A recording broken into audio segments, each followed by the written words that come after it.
Bonjour, bonjour, j'espère que vous allez bien. Moi, c'est Abdel Salim Garba, je suis expert comptable et entrepreneur, initiateur de cette chaîne Réussir au pays. Bienvenue sur ma chaîne. Le but de cette chaîne, c'est de vous parler d'entrepreneuriat, d'insertion professionnelle et de vous donner de bons conseils en matière de développement personnel parce que je suis convaincu que le développement de l'Afrique ne peut venir que par sa jeunesse et que la jeunesse africaine doit être éveillée, réveillée pour redonner les couleurs à ce continent. Aujourd'hui, on va parler du livre de Peter Thiel, de 0 à 1, comment innover. Peter Thiel, en fait, c'est l'un des fondateurs, de l'entreprise PayPal. Donc la FinTech PayPal, c'est une entreprise du digital mondialement connue, surtout pour les utilisateurs, pour ceux qui utilisent des cartes bancaires pour faire des achats en ligne. Ils savent que aujourd'hui, pour payer sur beaucoup de sites, quand vous voulez payer sur beaucoup de sites en ligne, il faut que vous pouvez payer par carte bancaire, mais également par PayPal. PayPal, c'est un moyen de paiement sur les sites justement les sites commerciaux en ligne. Quel que soit le site, vous avez beaucoup de sites qui proposent aujourd'hui comme alternative, comme moyen de paiement quand vous voulez faire l'achat PayPal. Mais PayPal, vous le faites, vous devez avoir un compte PayPal pour pouvoir faire l'achat avec PayPal comme moyen. Aujourd'hui en Afrique, il y a des alternatives aujourd'hui à PayPal. Il y a des startups également qui sont créées sur le continent africain. Il y en a beaucoup. Bon, en Afrique francophone, il y a CNetPay, il y a Paydunia et j'en passe, il y en a quand même quelques-uns. Donc PayPal est une entreprise aujourd'hui qui est valorisée à plus de 120 milliards de dollars. 120 milliards de dollars. Je ne parle pas de millions, mais milliards de dollars.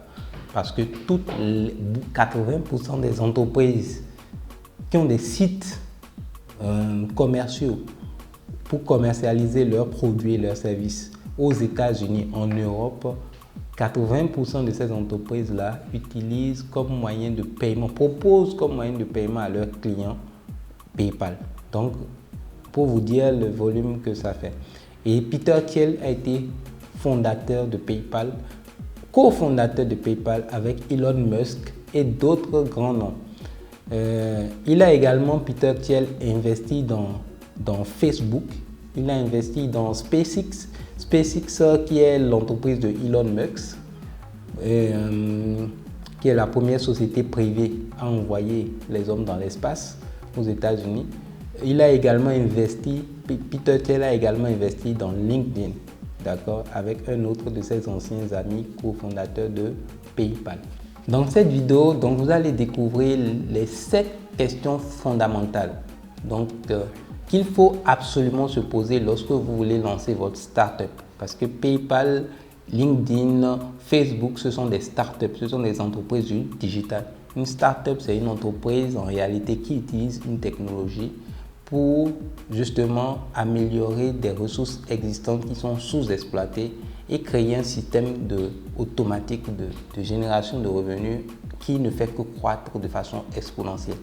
Donc, si vous voulez lancer votre startup, Peter Thiel, dans son livre « Comment innover de 0 à 1 », va nous donner 7 questions fondamentales auxquelles il faut répondre pour pouvoir lancer sa startup. Et il dit que les entreprises et les entrepreneurs qui réussiront dans le futur et dans l'avenir sont ceux qui arriveront à innover. Donc, à passer de 0 à 1. Et pas ceux qui vont juste copier ce qui existe et refaire la même chose ou améliorer. Donc, ceux-là vont passer de 1 à N. Donc, les copieurs vont passer de 1 à N. Ce n'est pas qu'ils ne vont pas s'en sortir, ils vont s'en sortir. Mais ceux qui vont faire la différence, c'est ceux qui vont innover, qui vont passer de 0 à 1. Pour passer de 0 à 1, Peter Thiel donne 7 questions auxquelles il faut répondre pour pouvoir arriver à le faire et créer des billion dollars companies, donc des compagnies qui valent plusieurs milliards de dollars, justement en trouvant des réponses à ces 7 questions fondamentales. Donc dans cette vidéo, Je vais d'abord parler des 3 premières questions pour que ce ne soit pas trop long, des 3 premières questions auxquelles il faut répondre. Et ensuite, dans la deuxième partie de la vidéo, demain, par la grâce de Dieu, je vous parlerai des 4 autres questions auxquelles il faut répondre. Donc, sans plus tarder, on commence par les 3 premières questions. Donc, avant les 3 premières questions auxquelles il faut répondre, Peter Thiel nous met au défi dans son livre de répondre à une question. Il dit, quelle est la vérité fondamentale que très peu de gens partagent avec vous? Quelle est la vérité fondamentale que très peu de gens partagent avec vous? Autrement dit, quelle est l'intime conviction dont vous êtes sûr et que vous pensez que très peu de gens, sur laquelle très peu de gens sont d'accord avec vous? Avez-vous une conviction intime qui diffère du mode de pensée actuel courant? Donc, est-ce que vous avez une conviction qui diffère de ce que les gens pensent couramment? Si vous arrivez à répondre à cette question, déjà, qui est une question de base, vous êtes déjà en train de faire le pas de 0 à 1, donc de faire le pas de l'innovation. Parce que l'innovation, dès que vous êtes dans l'innovation, vous êtes incompris. Dès que vous êtes dans l'innovation, 80% des gens ne vont pas comprendre. Vous devez être convaincu. Même vous au minimum, parce que c'est vous que dépend le succès. Mais, et maintenant, s'il y a quelques personnes autour de vous qui y croient, c'est excellent. Mais vous devez être un groupuscule de personnes à y croire, même si 80% des gens ne comprennent pas. Donc, il faut arriver à trouver la réponse à cette question à votre niveau. Déjà pour entamer le pas de 0 à 1, qui est le pas de l'innovation. Donc, Peter Thiel nous dit que pour aller vers le progrès, il y a 2 façons de le faire. La première façon, c'est d'abord de copier ce qui marche. Donc, copier ce qui marche, c'est ce qu'on appelle le progrès horizontal. Et la deuxième façon, c'est de créer donc une nouveauté, c'est d'innover. Et c'est ce qu'on appelle le progrès vertical. Donc, Peter Thiel dit que les personnes qui vont aller vers le progrès horizontal sont des personnes qui ne vont pas forcément recréer des choses, qui vont juste faire des améliorations, qui vont passer de 1 à n. Les personnes qui vont aller vers le progrès vertical sont celles qui vont créer la différence, qui vont impacter, qui vont créer le changement. Il dit que le progrès horizontal, en fait, comme on dit, c'est copier ce qui existe et améliorer. C'est comme s'il y a un produit qui est créé aux États-Unis et vous venez au Sénégal, vous refaites la même chose. Donc, vous n'avez rien changé, vous avez juste ramené le produit sur un marché existant. Vous pouvez apporter quelques améliorations, tant mieux. Ou le produit existe sur le marché sénégalais, vous venez, vous améliorez le produit. C'est du progrès horizontal. Mais ce n'est pas celui-là qui amène vraiment, qui crée l'énorme richesse, qui crée la différence. Le vrai progrès qui crée la différence, c'est le progrès vertical. Et le progrès vertical vous amène à réfléchir, à innover, à créer de nouveau, à partir de 0 pour résoudre des problématiques qui existent. Et on a tendance, Peter Thiel dit qu'on a tendance à penser que tout a déjà été créé, tout a été déjà inventé. Mais que chaque jour, chaque fois qu'il y a une nouvelle création, invention qui se fait, on se rend compte en fait qu'il y a une infinie possibilité, il y a des possibilités infinies de créer de nouvelles choses, d'innover. Il faut juste réfléchir à observer les problèmes qu'il y a autour de nous pour amener du changement. Il faut que nous, en Afrique, nous puissions justement nous servir des problèmes que nous avons au quotidien ici pour apporter des nouveautés. Il y a d'excellentes startups qui démarrent bien, qui ont justement déjà des solutions qui répondent à des problèmes justement sur le marché. Il faut justement par ce genre de message-là les encourager et encourager d'autres jeunes justement à prendre ces initiatives-là. Donc voici les 3 premières questions fondamentales qu'il faut se poser pour lancer une startup qui innove et qui crée le progrès vertical. La première question, c'est la question du monopole. Il faut que vous arriviez à créer une offre unique, tellement remarquable qu'elle neutralise la concurrence.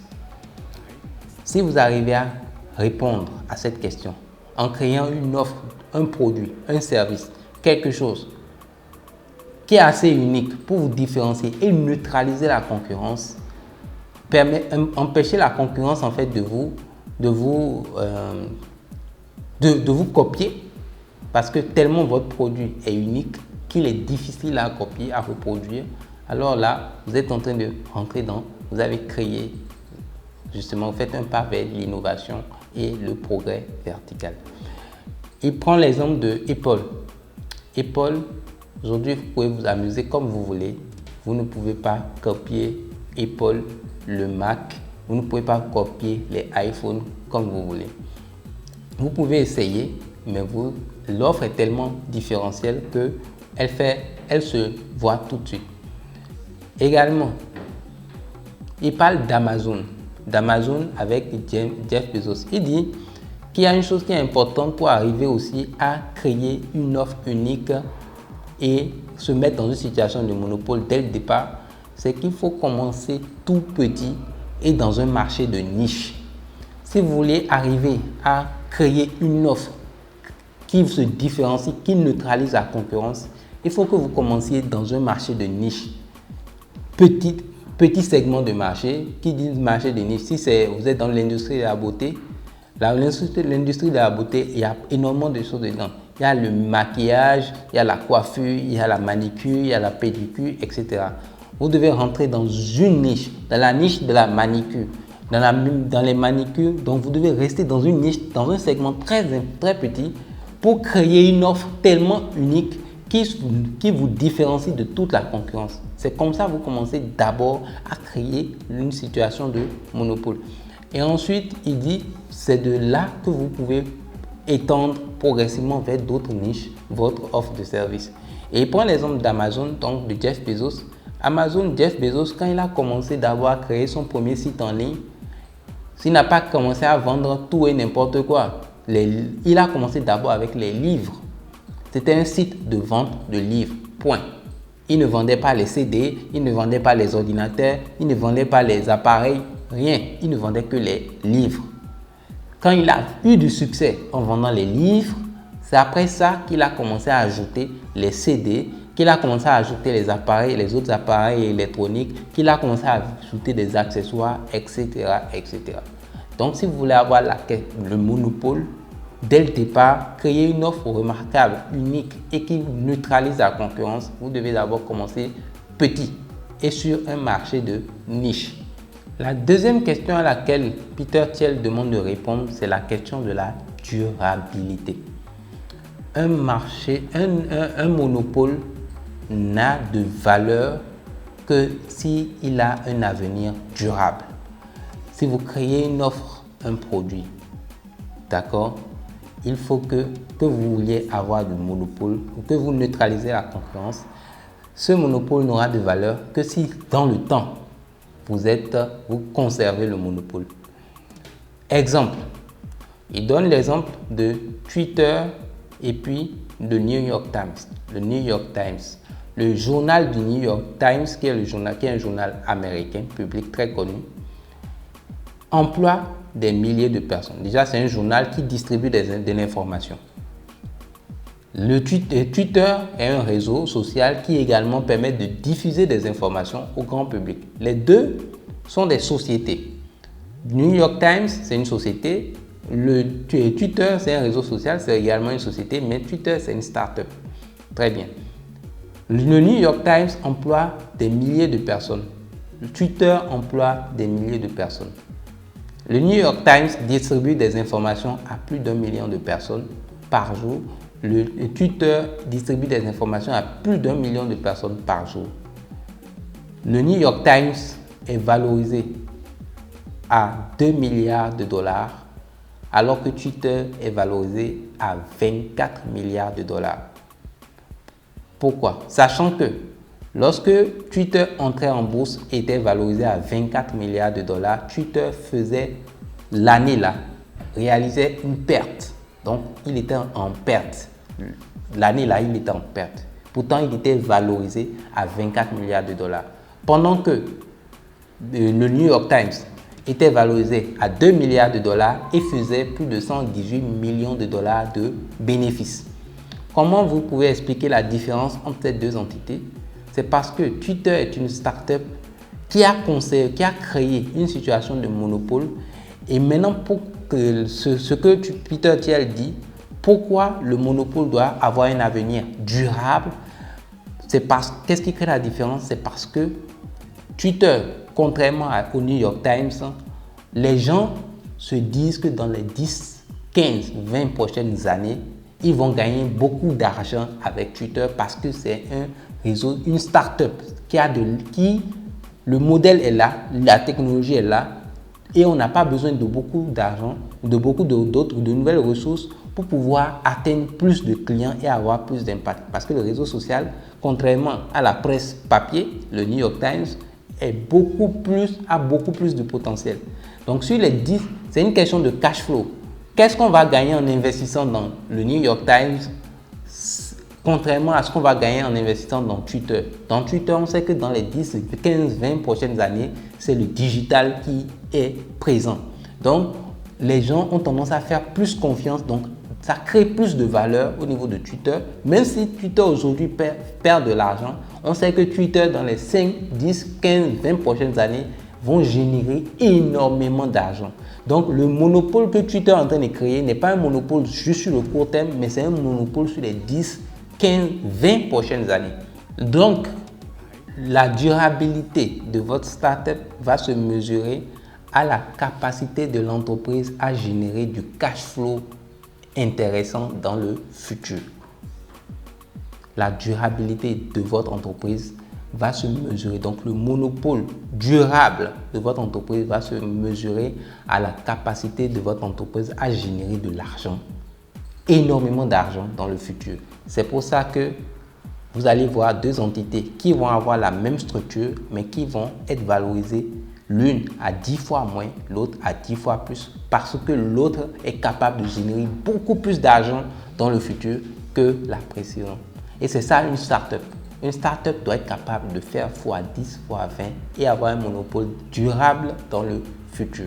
Si vous arrivez à répondre à cette question, vous allez créer justement une startup et donc vous allez faire du progrès vertical. Un deuxième exemple, c'est celui de LinkedIn.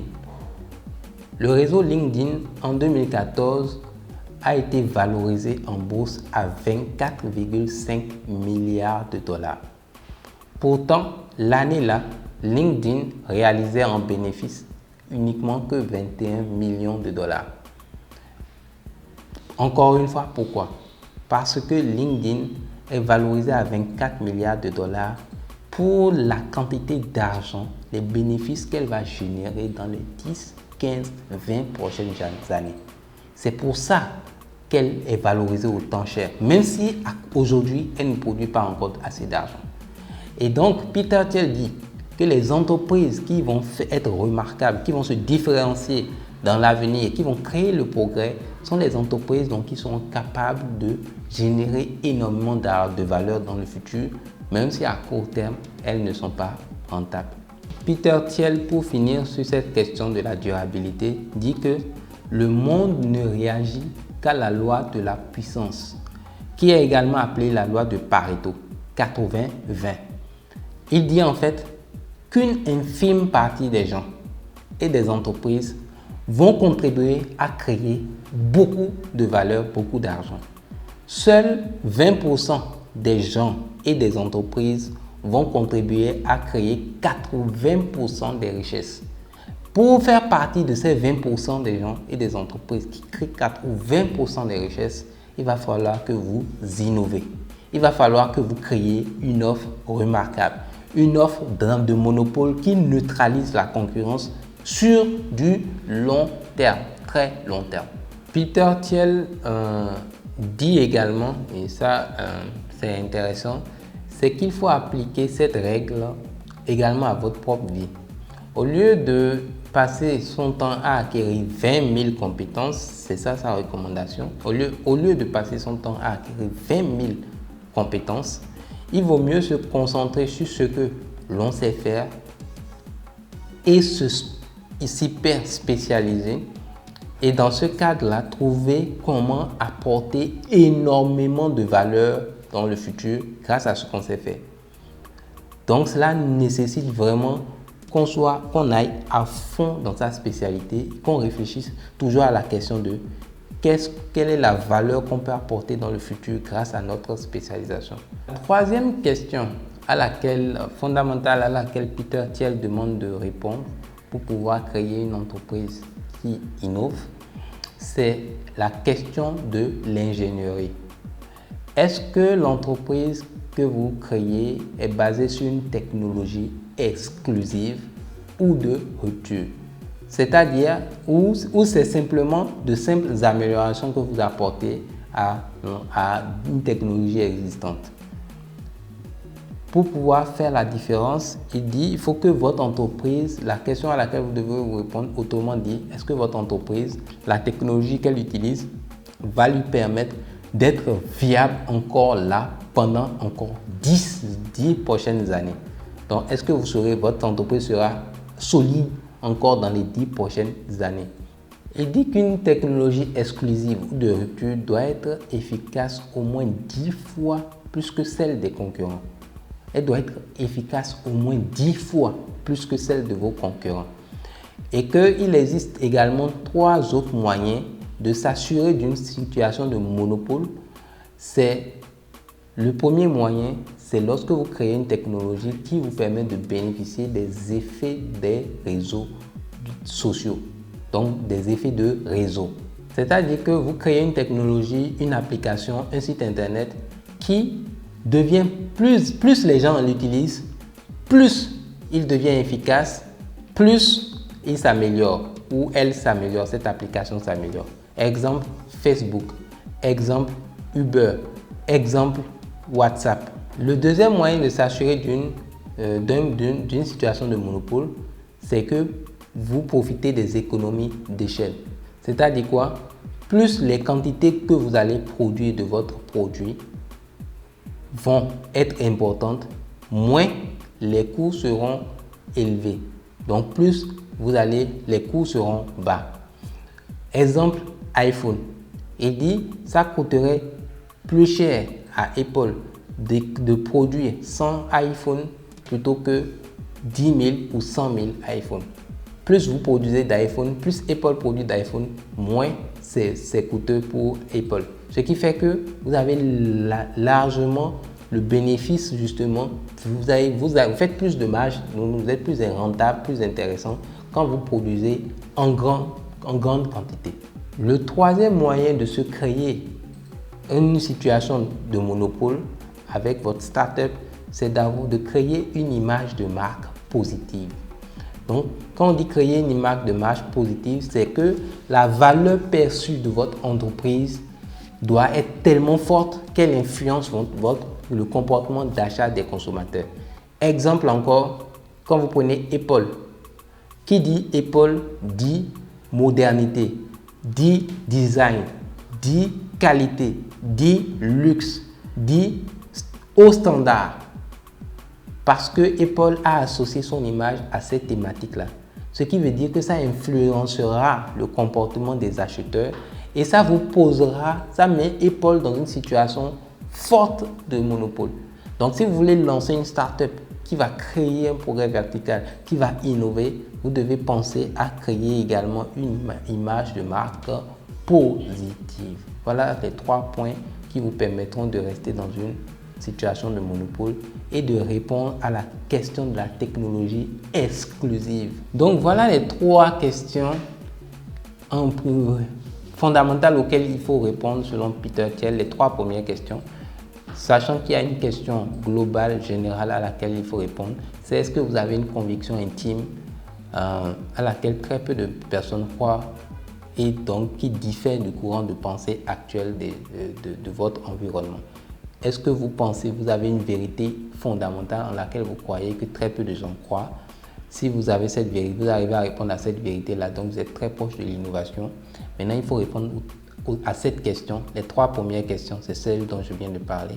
La question du monopole, la question de la durabilité et la question de l'ingénierie, donc de la technologie exclusive. Donc j'espère que déjà cette première partie de la vidéo vous en apprendra beaucoup sur comment lancer sa startup. Et n'hésitez pas, si vous avez besoin de conseils par rapport à ça, à ces aspects-là, de nous contacter sur réussiropaysan.org ou en dessous sur contact@cefic-afrique.org. Vous avez tous les contacts de la chaîne. Donc, j'espère que cette vidéo vous aura apporté. Demain, nous reviendrons avec une deuxième partie sur les 4 autres questions fondamentales auxquelles il faut répondre justement par rapport à cela. Et n'hésitez pas, j'espère que vous avez apprécié, qu'elle vous aura apporté quelque chose, cette vidéo, ne serait-ce que dans votre activité ou dans votre idée de start-up ou dans votre idée de business. Le plus important, c'est que ça vous apporte de la valeur. Et si c'est le cas, n'hésitez pas à nous mettre le pouce, le like. Partagez autour de vous à toutes les personnes qui, selon vous, auront besoin justement, à qui cette information peut être utile. Ce livre est un bijou, est une mine d'or. Encore une fois, je dirais toujours, leaders are readers. Lisez pour agir. Lire donne la capacité d'agir. Agir vous permet de progresser et de créer des success stories company. Donc, merci beaucoup de nous avoir suivis et à demain pour la deuxième partie de la vidéo. Ciao, ciao.